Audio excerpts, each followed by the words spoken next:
চট্টগ্রামের কর্ণফুলীতে পিকআপ ও মোটরসাইকেলের সংঘর্ষে মোটরসাইকেল আরোহী বাবা ছেলে নিহত হয়েছে। মঙ্গলবার 2 জুন সকাল 8টার দিকে কর্ণফুলীর নতুন ব্রিজ এলাকায় এই দুর্ঘটনা ঘটে। নিহতরা হলেন কর্ণফুলী উপজেলা দৌলতপুর বহুমুখী উচ্চ বিদ্যালয়ের জীববিজ্ঞান বিভাগের শিক্ষক বিধান মল্লিক এবং তার পিতা দুর্গাপদ মল্লিক। তাদের গ্রামের বাড়ি আনোয়ারা উপজেলার চাতুর ইউনিয়নের সিংহরা গ্রামে।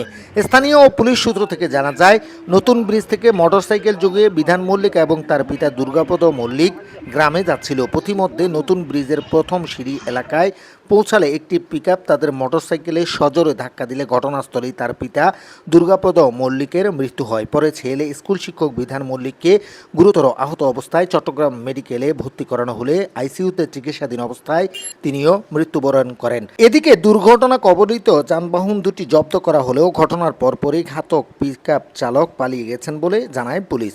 News desk আরএচকে।